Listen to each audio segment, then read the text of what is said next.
Hello friends, आप सभी का स्वागत है ऑनलाइन शिक्षण यूट्यूब चैनल पर। मैं हूं आपके साथ अंजलि बालियान और आप सभी साथियों का स्वागत करती हूं। दोस्तों, आज की इस क्लास में हम आपके ईवीएस के एक बहुत इंपॉर्टेंट चैप्टर जो आपका कहीं छूट रहा था, प्रदूषण से होने वाले रोग, इसके क्या कारण है, प्रकार कौन कौन से होते हैं, डीओ और डीओ2 बीओडी क्या होता है, इन सब के बारे में आज की इस क्लास में जानेंगे। और यहाँ से आपके प्रीवियस पेपर में बहुत सारे क्वेश्चन पूछे जा चुके हैं, तो आज की इस क्लास में हम इस लास्ट टॉपिक को कवर करेंगे। तो चलिए दोस्तों, शुरुआत करते हैं आज की अपनी इस महत्वपूर्ण क्लास की। बहुत कम समय में जल्दी से पूरा करेंगे ताकि आपको ज़्यादा से ज़्यादा समय मैं आपको रिवीजन के लिए दे सकूं। तो चलिए फिर शुरू करते हैं।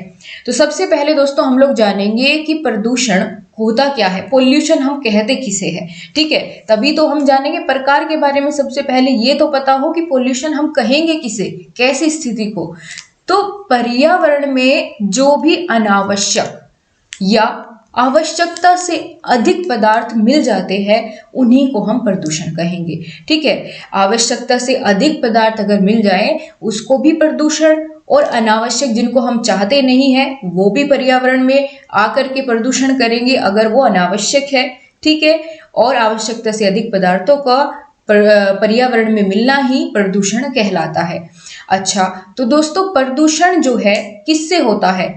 प्रदूषक से होता है, पोल्यूटेंट से फैलता है। वे पदार्थ जो प्रदूषण करते हैं उनको हम क्या कहते हैं? उनको प्रदूषक कहते हैं, पोल्यूटेंट कहते हैं। ठीक है, जो पदार्थ प्रदूषण करते हैं वो प्रदूषक कहलाते हैं।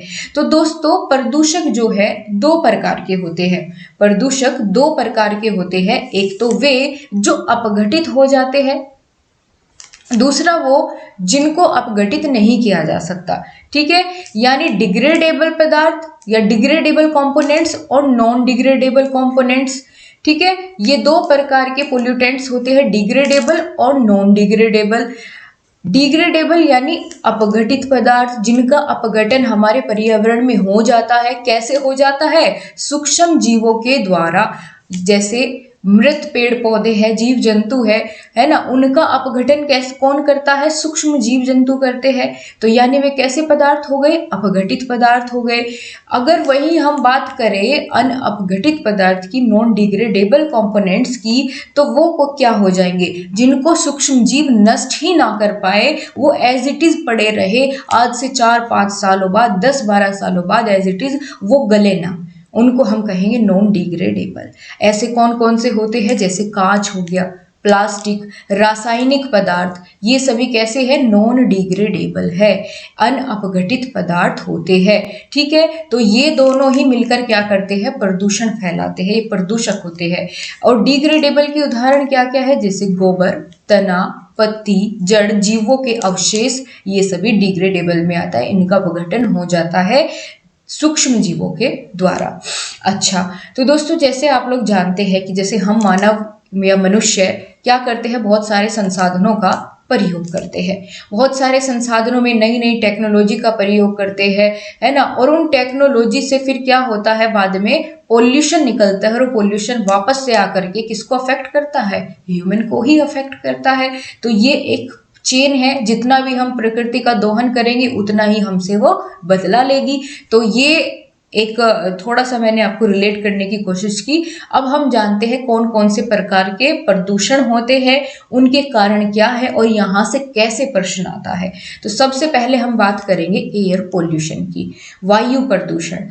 वायु प्रदूषण कहते किसे है? तो जब वायु में अनावश्यक पदार्थ मिल जाए, क्या हो जाएगा?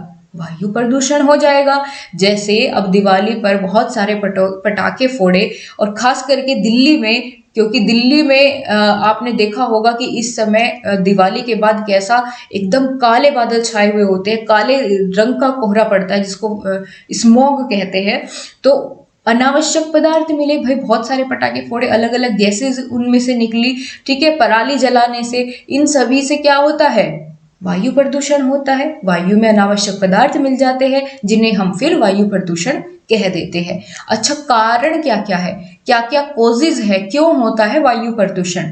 भाई वाहन से जो धुआं निकलता है, उसके ईंधन के जलने से, उससे वायु प्रदूषण होता है।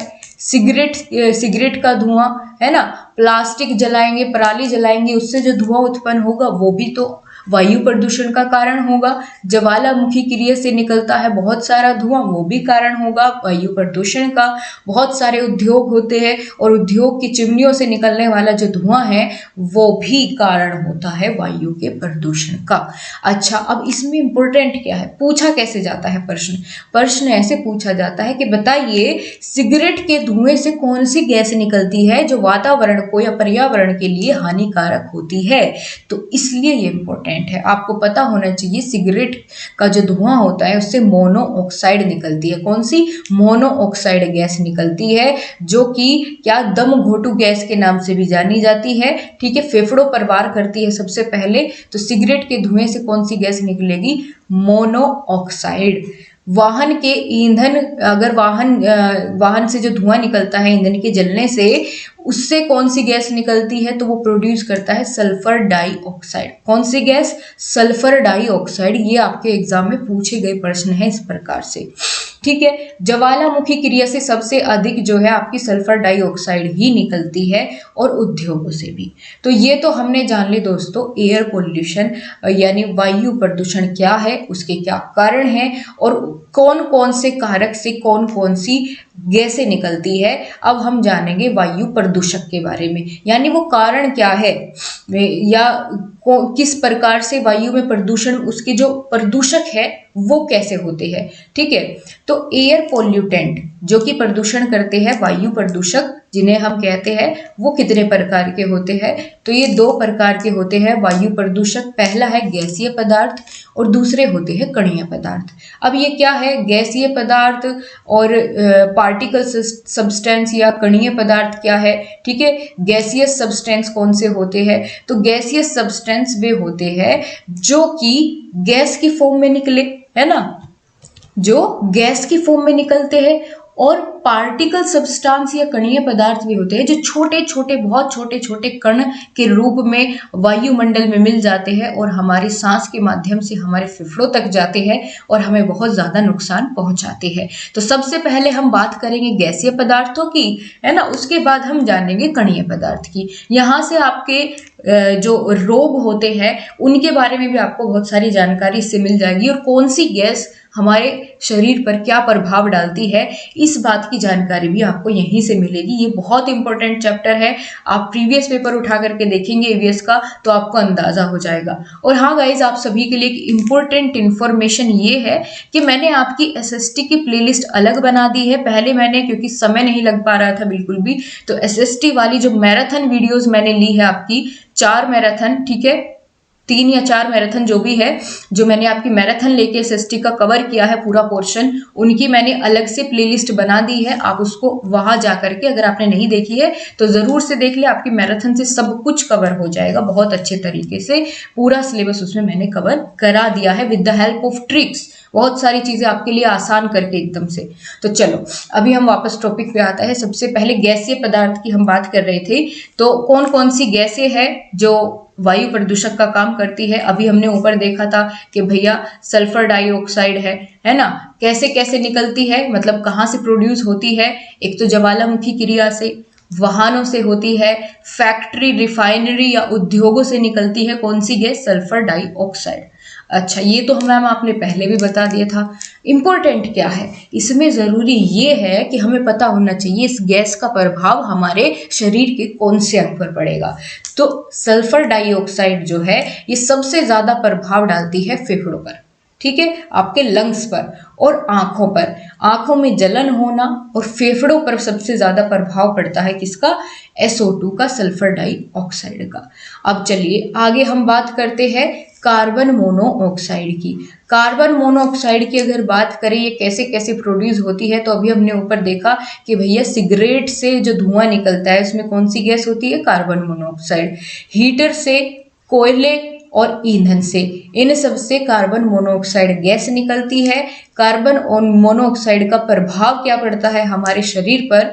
तो ऑक्सीजन के कणों को ये नष्ट कर देती है। अगर आप अपने रूम के अंदर सर्दियों में हीटर लगाकर सोते हैं तो आपको ये एक चेतावनी है कि ऐसा ना करें, क्योंकि जो हीटर है वो कार्बन मोनोऑक्साइड गैस को क्या करेगा, रिलीज करेगा और आपके रूम में जितने भी ऑक्सीजन के सब्सटेंस होंगे या ऑक्सीजन के जितने भी आपके रूम में ऑक्सीजन होगी उसको नष्ट कर देगा। ठीक है, जिसकी वजह से क्या होता है, दम घुट जाता है। और ऐसे बहुत से केसेस आपने देखे होंगे न्यूज़पेपर में कि हीटर चलाने की वजह से दम घुट के अंदर ही रूम के अंदर अगर बाहर ताजी हवा आने की जगह नहीं है तो दम घुट के मृत्यु हो जाती है ना।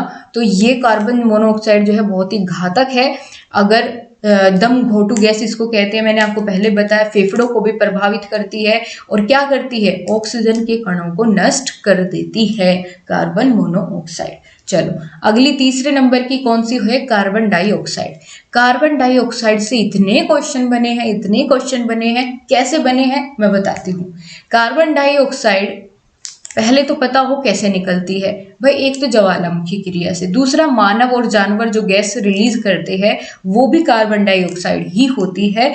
लेकिन आपको पता होगा कि सबसे ज्यादा गैस का कौन सी गैस का सबसे ज्यादा आप कह सकते हैं कि कौन सी गैस का सबसे ज्यादा रोल होता है ग्लोबल वार्मिंग बढ़ाने में, सबसे ज्यादा तो वो कार्बन डाइऑक्साइड का होता है। बहुत बार पूछा गया है कि कौन सी गैस का ग्लोबल वार्मिंग इंक्रीज करने में सबसे बड़ा रोल होता है, वो होती है CO2।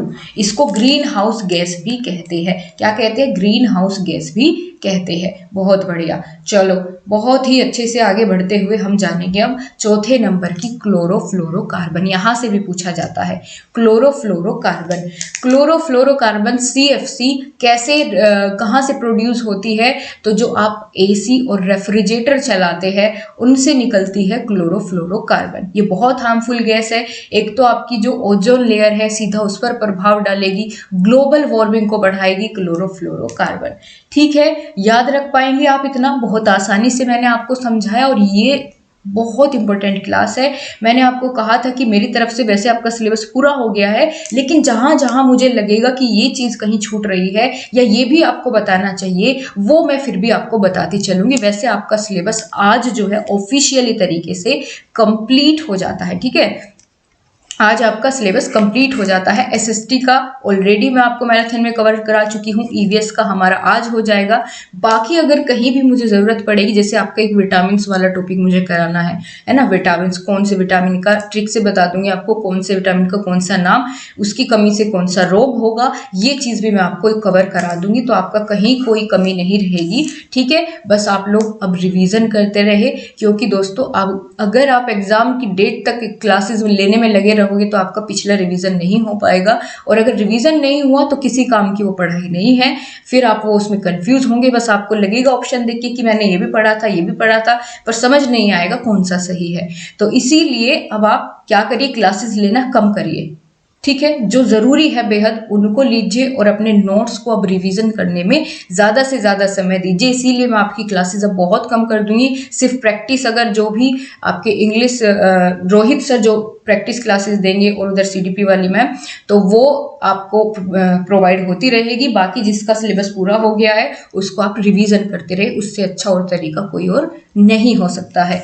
चलो दूसरा देखेंगे फटाफट से। दूसरा क्या है हमारा, वायु प्रदूषक के रूप में जो कार्य करता है वो थे हमारे पार्टिकल सब्सटेंस। ठीक है, कणीय पदार्थ। अब कणीय पदार्थों को हम मेजर करते हैं PM में। PM मतलब पर्टिकुलेट मैटर। ठीक है, पर्टिकुलेट मैटर, इसमें हम इसको क्या करते हैं, आप कह सकते हैं कि इसको हम इससे डिनोट करते हैं PM से। ठीक है, जो कण होते हैं उनको अगर मापे कि भाई इनका कितना साइज है, तो उस प्रकार से हम इनको दो आधार पर बांटते हैं। इनके साइज के आधार पर इन पार्टिकल्स को, इन कणों को, एक तो अश्वसनीय और दूसरा है श्वसनीय। अश्वसनीय मतलब जो सांस, जब हम रेस्पिरेशन करते हैं, सांस लेते हैं, जो हमारे फेफड़ों तक ना जाए, नाक में ही कहीं रुक जाए, वे अश्वसनीय है, जो कि सांस लेने के बाद अंदर ना जा पाए, एंटर ना कर पाए बॉडी में, वे अश्वसनीय। और जो श्वसनीय, जो सांस के अंदर हमारे फेफड़ों तक, लंग्स तक चले जाए, वो श्वसनीय है। अच्छा, हमें कैसे पता कौन से श्वसनीय है और कौन से अश्वसनीय है, तो देखिए जिन भी पार्टिकल सब्सटेंस का जो साइज है वो 10 pm से ज़्यादा होता है। pm का मतलब मैं ऊपर बता दिया है, ठीक है, pm से क्या डिनोट कर रहे हैं हम, तो 10 pm से ज़्यादा अगर साइज है तो वो नॉन रेस्पिरेबल हो जाएंगे, ठीक है। कैसे? क्योंकि ये कण जो है वो 10 pm से ज़्यादा है, थोड़े मोटे हैं, तो हमारे जो नाक होती है जहाँ से हम भाई सांस लेते हैं, तो नाक में हमारे क्या होते हैं, छोटे छोटे हेयर्स होते हैं, है ना, जिसको हम वेस्टिबुल बोलते हैं। और एक उनमें क्या होती है, श्लेष्मा ग्रंथि होती है, श्लेष्मा ग्रंथि होती है। तो जब ये वायु हमारे नाक के थ्रू जब हम रेस्पिरेशन करेंगे अंदर जाएगी, तो ये छोटे छोटे जो हेयर्स होते हैं और वेस्टिबल जो होता है, इसको बोलते हैं, इस पार्ट को, नाक के आगे वाले हिस्से को, ठीक है, तो ये क्या करेगी, वायु को छानने का काम करेगी। जो भी हम रेस्पिरेशन करते टाइम अंदर हवा ले रहे हैं तो उसमें बहुत सारे पार्टिकल्स मिले होते हैं, तो जिनका साइज 10 pm से अधिक है वो यहीं पर फंस के रह जाएंगे आपके नाक में, और नाक में फंस जाएंगे। और आप जानते हैं नाक में कौन सी ग्रंथि है, श्लेष्मा ग्रंथि है, जो कि आप वो पार्टिकल्स जब जम जाएंगे उनको कैसे फॉर्म में, जिसको आप क्या बोलते हैं, नोजी, सिनक, ठीक है, उसकी फॉर्म में उसको वहीं पर जमा देगी, वो अंदर आपके लंग्स तक नहीं पहुंच पाएंगे। तो ये तो हो गए अश्वसनीय, याद हो गया, बहुत बढ़िया। अब बात करेंगे श्वसनीय, रेस्पिरेबल। रेस्पिरेबल कणीय पदार्थ या रेस्पिरेबल पार्टिकल सब्सटेंस कौन से होंगे, जिनका साइज, जिन कणों का साइज 10 pm से कम होगा, वो सारे के सारे रेस्पिरेबल होंगे, ठीक है। तो 10 pm से कम वाले आपके जो पार्टिकल्स है वो आपके लंग्स तक चले जाएंगे, और अगर उनका साइज 2.5 pm तक है, यानी इतना ज़्यादा कम है, तो वो आपके फिर रक्त में भी मिल जाते हैं, अगर इतने छोटे पार्टिकल्स है। और अगर बात करें उससे भी छोटे पार्टिकल्स, जैसे 1 pm अगर किसी का साइज हो गया, तो क्या होगा, तो वे कोशिका में भी प्रवेश कर जाएंगे, ठीक है, वो कोशिका में भी प्रवेश कर जाएंगे, और उसके कारण कैंसर भी हो सकता है। तो ये एक का आपने देख लिया, दोनों तरह के पार्टिकल सब्सटेंस आपको पता चलिए किस आधार पर इनको अलग अलग भागों में बांटा, ठीक है, किसका क्या प्रभाव पड़ेगा शरीर पर, वो भी मैंने आपको बता दिया है। अब दोस्तों आगे चलते हैं, आपको एक और यहाँ पर पोल्यूशन से रिलेटेड एक और यहाँ पर इंपॉर्टेंट इंफॉर्मेशन आपको देनी है।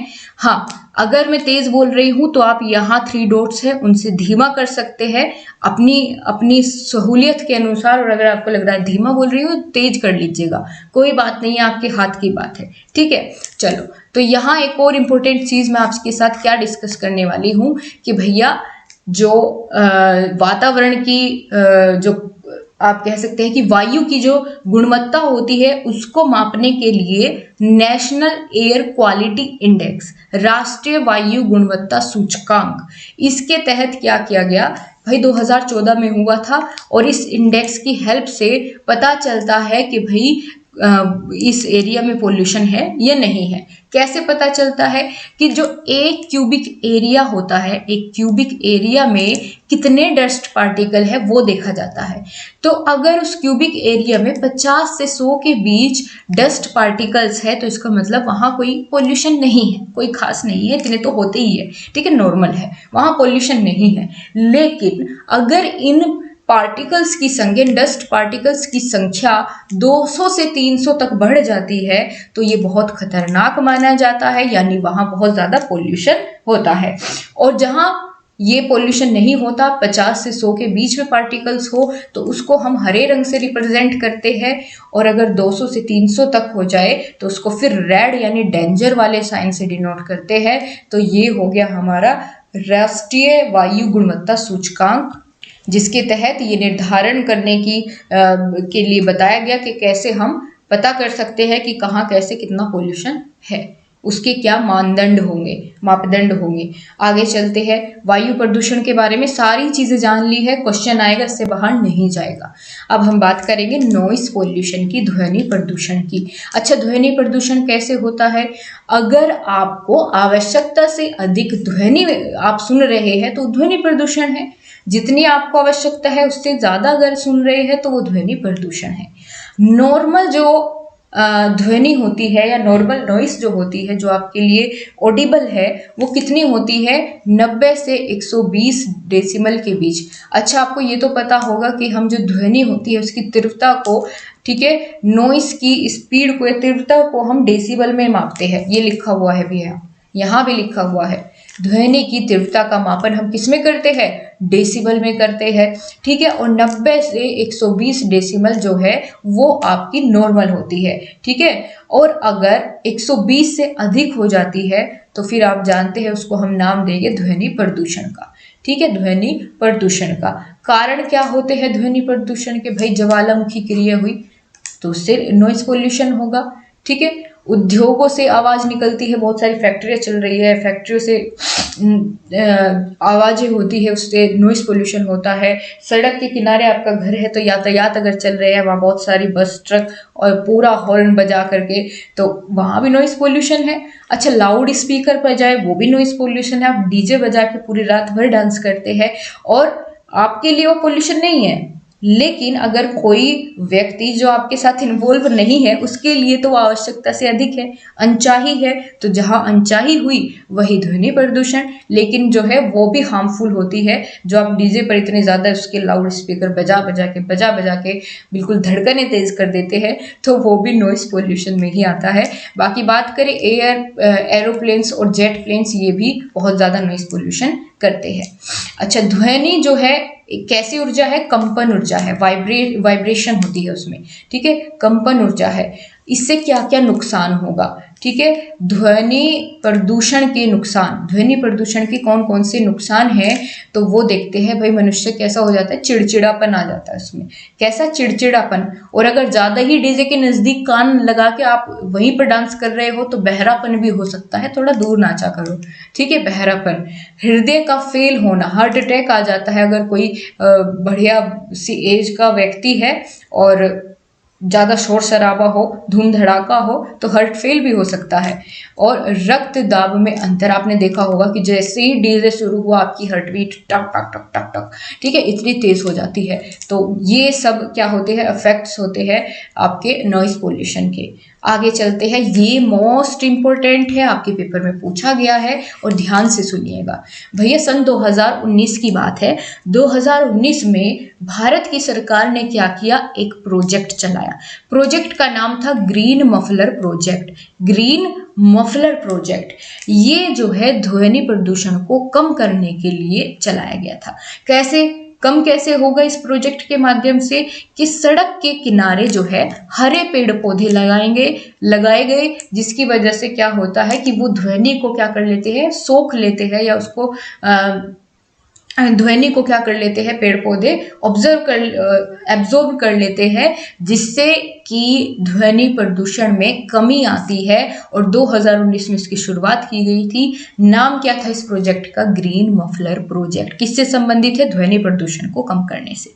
याद हो गया? बहुत बढ़िया दोस्तों। लाइक का बटन आपने नहीं दबाया है, उसको फटाफट से लाइक कर दीजिए। और अगर आपने चैनल को अभी तक सब्सक्राइब नहीं किया है तो चैनल को सब्सक्राइब आप लोग जरूर से कर लीजिए और बेल आइकन का बटन प्रेस करना ना भूले सभी नोटिफिकेशंस के लिए। चलो जी, वापस आते हैं टॉपिक पर। अब हम बात करेंगे जल प्रदूषण की। कौन से? जल प्रदूषण की। कौन कौन सा हो गया? वायु प्रदूषण हो गया, है ना, ध्वनि प्रदूषण हो गया। अब हम देख रहे हैं जल प्रदूषण। दोस्तों, जल में अनावश्यक पदार्थों का मिलना ही जल प्रदूषण है।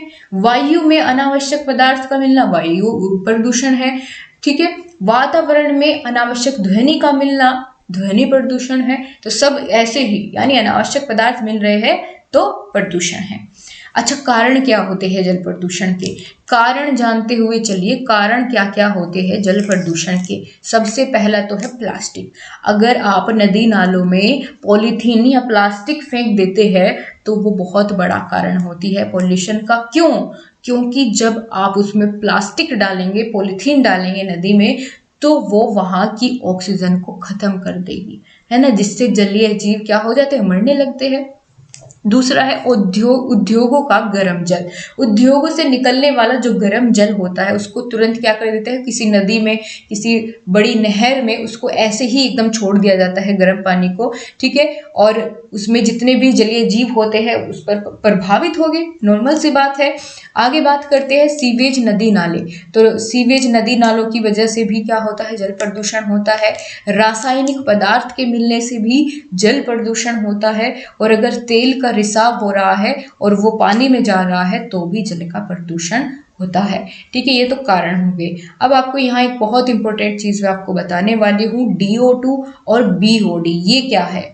Dissolve oxygen. DO2 से मतलब क्या है? डी से डिजोल्व और O2 से ऑक्सीजन। डिजोल्व ऑक्सीजन ये पेपर में पूछा जाता है। आज का टॉपिक सच में ही बहुत महत्वपूर्ण है, आप प्रीवियस पेपर देखेंगे तो आपको अंदाजा होगा। ठीक है, तो डिजोल्व ऑक्सीजन DO2, इसको हम क्या कहते हैं? ये होती है जल में घुलित ऑक्सीजन, जो जल में घुल जाती है। और जल में घुलती क्यों है भाई? जल वातावरण से क्या करेगी? वो पानी में सीधा घुल जाएगी, और जितने भी जलीय जीव होते हैं वो उसको क्या करेंगे? ग्रहण करेंगे। तो जलीय जीवों के लिए कैसी होती है? लाभदायक होती है, वायुमंडल द्वारा पानी में घुल जाती है। ठीक है, इसकी औसत मात्रा कितनी होती है जल में? तो DO2 की जो औसत होती है, एवरेज क्वांटिटी कितनी होनी चाहिए? तो 6.5 से 8 mg/लीटर होनी चाहिए। अगर इससे कम हो जाती है 6.5 से प्रति लीटर, अगर इससे कम हो जाती है तो यानी जल में प्रदूषण हो गया है। ठीक है, जल प्रदूषित हो गया है। कैसे होगा प्रदूषित? कारण हमने ऊपर देख लिए, इस वजह से। तो ये तो हो गई डिजोल्व ऑक्सीजन। दूसरी एक इंपॉर्टेंट टर्म यहाँ ये है BOD।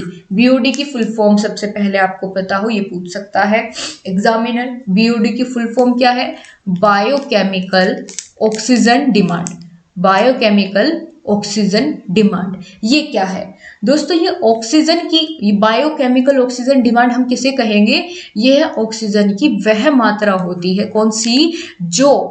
जो पदार्थों के अपघटन के लिए आवश्यक होती है। ठीक है, जो पदार्थों के अपघटन के लिए आवश्यक होती है, अथवा घुलित ऑक्सीजन की कम हुई मात्रा की पूर्ति करती है। यानी अगर जो हमारी DO2 है, डिजोल्व ऑक्सीजन है, उसकी मात्रा कम हो गई है, तो उसकी पूर्ति करने के लिए हमें जितनी मात्रा की आवश्यकता होती है अपघटन करने के लिए, उसी को हम बायोकेमिकल ऑक्सीजन डिमांड BOD कहते हैं। समझ में आ गया बहुत अच्छे से? ठीक है, तो हमने जल प्रदूषण देख लिया, BOD और DO2 देख लिया। अब हम देखेंगे जल प्रदूषण के प्रभाव क्या है, क्या क्या प्रभाव पड़ेंगे भाई, क्या हमारे ऊपर क्या प्रभाव पड़ेंगे अगर जल प्रदूषित हो जाता है। चलो देखते हैं। सबसे पहले तो यहाँ देखो, मृदा की उर्वरकता घट जाएगी। ठीक है, अगर प्रदूषित जल से आप सिंचाई कर रहे हैं तो वहां आपकी जो मृदा होगी उसकी उर्वरकता घट जाएगी। ठीक है, मानव को विभिन्न रोग हो जाएंगे अगर वो प्रदूषित जल का प्रयोग कर रहा है। अब विभिन्न रोग कौन कौन से, चलो देखते हैं उन रोगों के बारे में। यहाँ से आपके रोग भी कवर हो जाएंगे जो पानी की वजह से या प्रदूषित पानी की वजह से फैलते हैं, ये पूछे जाते हैं आपके पेपर में। तो सबसे पहला तो क्या है? फ्लोरीन है। फ्लोरीन, अब फ्लोरीन की फ्लोरोसिस रोग का नाम है। ये कब होता है? जब पानी में फ्लोरीन की मात्रा बढ़ जाती है। अगर पानी में फ्लोरीन की मात्रा बढ़ जाती है तो कौन सा रोग होता है? फ्लोरोसिस होता है। आपको रिलेट करने की आवश्यकता ही नहीं है, अपने आप ही नाम सेम टू सेम है, फ्लोरीन, फ्लोरोसिस। तो फ्लोरोसिस रोग किसके कारण होता है? फ्लोरीन की मात्रा बढ़ने से। अच्छा, इसमें क्या होता है? एक तो दांतों की बीमारी है, और दांतों का रंग कैसा हो जाता है? काला होना शुरू हो जाता है फ्लोरोसिस बीमारी में। ठीक है, तो ये हो गया पहला रोग। दूसरा क्या है? हैजा। हैजा, अब ये कोलेरिया, हैजा, ये कैसा रोग है? ये जीवाणु जनित बीमारी है, और फैलती कैसी है? तो संक्रमण से फैलती है। संक्रमण किसके द्वारा? पानी के द्वारा संक्रमण होता है इन जीवाणुओं का, जिससे ये हैजा रोग होता है, और इससे आंतों में इन्फेक्शन हो जाता है। अगर बात करें इस जीवाणु का क्या नाम है जो कि इस पानी के माध्यम से फैलता है, और हैजा रोग उसके इनहेल करने से हैजा रोग हो जाता है, तो उस जीवाणु का नाम क्या है? Vibrio cholerae. ठीक है, वाइब्रियो कोलेराई पूछा जा सकता है उस जीवाणु का नाम जो कि क्या करता है? हैजा करता है। तो वाइब्रियो कोलेराई कैसे होता है हैजा? अगर आप दूषित या प्रदूषित जल का क्या करते हैं? पीते हैं। ठीक है, चलो आगे बढ़ते हैं। तीसरा रोग जिसके बारे में हम बात करेंगे उसका नाम है डायरिया। डायरिया ये कैसे होता है? ये भी प्रदूषित जल से, क्योंकि हम प्रदूषित जल से होने वाले रोग ही तो जान रहे हैं, तो ऑब्वियसली ये भी उसी से होता है। प्रदूषित जल से के संक्रमण से फैलता है डायरिया। प्रभाव क्या होगा भाई? अगर डायरिया हो गया तो क्या क्या हो जाएगा? उल्टी दस्त हो जाएंगे। ठीक है, उल्टी दस्त हो जाएंगे। अगली कौन सी बीमारी है? ट्रेकोमा। ट्रेकोमा बीमारी, अब ये बहुत इंपॉर्टेंट है, पूछा जाता है ट्रेकोमा बीमारी किस अंग को प्रभावित करती है या किस अंग से संबंधित है, तो ये आंखों की बीमारी है। किसकी? आंखों की बीमारी है। बहुत इंपॉर्टेंट क्वेश्चन है। फैलती कैसे है? प्रदूषित जल से ही फैलती है। ठीक है, प्रदूषित जल से फैलती है। और बीमारी कौन से अंग को प्रभावित करती है? तो आंखों को। कौन सा नाम है इसका? ट्रेकोमा। याद रहेगा? याद रहेगा आपको? बताओ जल्दी से। समझ में आ रहा है सब चीजें? मैं जल्दी तो नहीं बोल रही हूं। ओके, चलो अगला है पेचिस। पेचिस यानी दस्त लगना। ये भी क्या होगा? आपके प्रदूषित जल से फैलेगा और इसका प्रभाव क्या पड़ेगा भाई? दस्त लगने से क्या होगा? शरीर में पानी की कमी हो जाएगी। ठीक है, शरीर में पानी की कमी हो जाएगी, डिहाइड्रेशन हो जाएगा। आगे बात करते हैं टाइफाइड की। तो टाइफाइड जो बुखार होता है ये भी प्रदूषित जल से फैलता है और इसमें क्या क्या होता है? बुखार हो जाएगा, सर दर्द हो जाएगा, आंतों पर प्रभाव पड़ेगा टाइफाइड बुखार में। चलो, ये हो गया आपका जल प्रदूषण, बिल्कुल कंप्लीट टॉपिक। अब हम मृदा प्रदूषण की बात करते हैं। तो मृदा प्रदूषण क्या है? मृदा प्रदूषण हम किसे कहेंगे भाई? मृदा में अनावश्यक पदार्थों का मिलना मृदा प्रदूषण कहलाएगा। इसके कारण जो मृदा की उर्वरक क्षमता होती है वो कम हो जाती है। ठीक है, उर्वरक क्षमता कम हो जाती है। अच्छा, क्या क्या कारण क्या है मृदा प्रदूषण के? कौन कौन से कारण है? कैसे होता है मृदा प्रदूषण? तो पहला तो है फैक्ट्री से निकलने वाले रसायन। अब फैक्ट्री से निकलने वाले रसायन जो है, मान के चलो आप मिल गए किसमें? पानी में मिले। पानी से किसानों ने अपने खेतों में क्या कर लिया? पाइप लगा लिया और वहां पर अपने खेतों की सिंचाई करी। तो जितना भी रसायन उस फैक्ट्री वाले ने मिलाया वो सारा कहाँ चला गया? उनके खेतों में। तो वहां सारी की सारी जो मिट्टी थी उसकी उर्वरक क्षमता कम हो जाएगी। दूसरा क्या है? कीटनाशक खाद दवाई जितना ज्यादा प्रयोग करेंगे उतना ज्यादा मृदा प्रदूषण होगा। प्लास्टिक की वजह से, ठीक है, मानसून पर निर्भरता की वजह से, अगर सही टाइम पर सही पोषण नहीं मिल पा रहा है ना, अम्लीय वर्षा की वजह से, भाई जो सल्फ्यूरिक एसिड वाली रेन होती है उसकी वजह से भी क्या होती है? जो मृदा होती है वो प्रदूषित हो जाती है। अच्छा, एक फैक्ट जानते हुए चलिए इंपॉर्टेंट, वो क्या है कि उपजाऊ मृदा में भारत का स्थान दूसरे नंबर पर है। और भारत में सबसे ज्यादा कौन सी मिट्टी पाई जाती है? तो जलोढ़ मिट्टी पाई जाती है। जब मैंने आपको मिट्टी वाला चैप्टर कराया था तब मैंने आपको इसके बारे में बताया था। ठीक है, कौन कौन से एरिया में पाई जाती है, सबसे ज्यादा कौन सी, काली मिट्टी का अलग क्या नाम है, कपासी मृदा, तो ये सब चीजें मैंने आपको वहां बताई हुई है। अब हम बात करते हैं सोयल हेल्थ कार्ड स्कीम कब शुरू हुई? सोयल हेल्थ कार्ड स्कीम, ये सोयल हेल्थ कार्ड स्कीम शुरू हुई थी 2015 में। ठीक है, अब इसमें क्या होता था? इस स्कीम में किसान अपने खेत की मिट्टी ले जा करके उसका परीक्षण करवाते थे और जो भी उसमें कमियां होती थी वो जो है उनको बता दिया जाता था। उनका प्रयोग करके फिर अपनी मिट्टी को क्या करते थे? उपजाऊ बना लेते थे। तो मिट्टी की समस्याओं का समाधान करने के लिए 2015 में सोयल हेल्थ कार्ड स्कीम की शुरुआत की गई थी। ठीक है, समझ में आ गई आपको इतनी बात बहुत अच्छे तरीके से? तो अब लाइक का बटन नहीं रुकना चाहिए, अगर कर दिया है तो दोबारा से नहीं करना है, लेकिन अगर आपने नहीं किया है तो गाइस क्लास पसंद आई हो तो लाइक और शेयर करना आपको नहीं भूलना है। और यही था हमारा आज का चैप्टर जो हमने पूरा कवर कर लिया है बहुत ही जल्दी और बहुत ही अच्छे तरीके से। ऐसा नहीं है कि जल्दी के चक्कर में कुछ छोड़ा हो, तो बहुत अच्छे तरीके से हमने इसको कंप्लीट कर लिया है। अब आप बहुत ही अच्छे तरीके से अपना रिवीजन करिए, रिवीजन को ज़्यादा से ज़्यादा समय दीजिए। ठीक है, आपको याद आएगी पेपर में बैठ के मेरी ये याद, अगर ये बात अगर रिवीजन नहीं किया, रिवीजन किया तो आपको याद आने का मौका ही नहीं मिलेगा, आप सारे प्रश्न बहुत अच्छे से करेंगे। तो मेरी बेस्ट विशेज आप सभी के साथ है, हमारी पूरी टीम की। मैं आपसे बीच में मिलती रहूंगी, लेकिन आप रिवीजन करना नहीं छोड़ना है आपको। ठीक है, और बाकी अगर कोई भी कहीं भी आपको डाउट है तो कमेंट बॉक्स में आप लोग लिख दीजिए और आपके लिए हम हमेशा तत्पर रहेंगे। बाकी अब आपसे फिर मुलाकात होगी, तब तक के लिए नमस्कार, जय हिंद, वंदे मातरम।